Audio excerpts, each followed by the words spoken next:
एक बार की बात है, एक शहर में एक धनवान व्यक्ति रहता था। वह पैसे से तो बहुत धनी था, लेकिन शरीर और सेहत से बहुत ही गरीब। अक्सर वह हमेशा पैसे कमाने की ही सोचता रहता था। दिन रात पैसा, पैसा।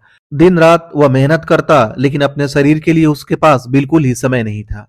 फलस्वरूप अमीर होने के बावजूद उसे कई नई नई प्रकार की बीमारियों ने घेर लिया था और शरीर भी बिल्कुल जर्जर हो चुका था।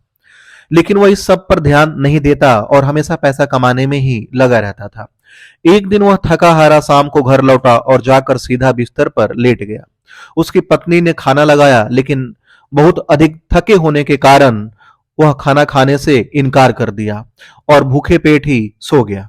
लगभग आधी रात को उसके शरीर में बहुत तेज दर्द हुआ। वह कुछ समझ नहीं पाया कि यह क्या हो रहा है।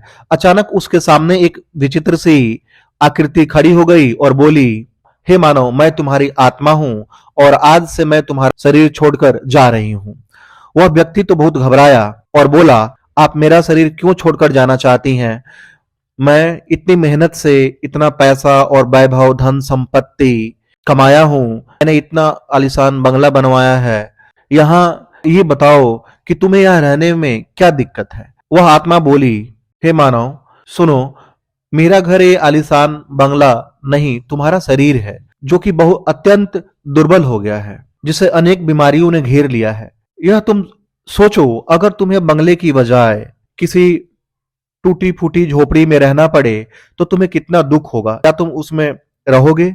उसी प्रकार तुम अपने शरीर यानी मेरे घर को भी टूटा फूटा और खंडहर बना लिया है, जिसमें मैं अब और नहीं रह सकती। इतना कहकर आत्मा ने उस व्यक्ति के शरीर को त्याग दिया और जीवन भर सिर्फ पैसा कमाने के लालच की वजह से उस व्यक्ति को कम उम्र में ही अपने प्राणों से हाथ धोना पड़ा। दोस्तों, यह सिर्फ एक कहानी नहीं बल्कि जीवन की सच्चाई है। जीवन में बहुत सारे लोग पैसा कमाने के चक्कर में अपना वास्तविक संपत्ति अर्थात स्वास्थ्य को गंवा देते हैं। वे लोग यह नहीं सोचते कि हमारी आत्मा और प्राण को किसी आलीशान बंगले या पैसे की जरूरत नहीं, अपितु एक स्वस्थ शरीर की आवश्यकता होती है। पैसा महत्वपूर्ण है, लेकिन पैसा सब कुछ नहीं है, बल्कि स्वास्थ्य ही सबसे बड़ी पूंजी है।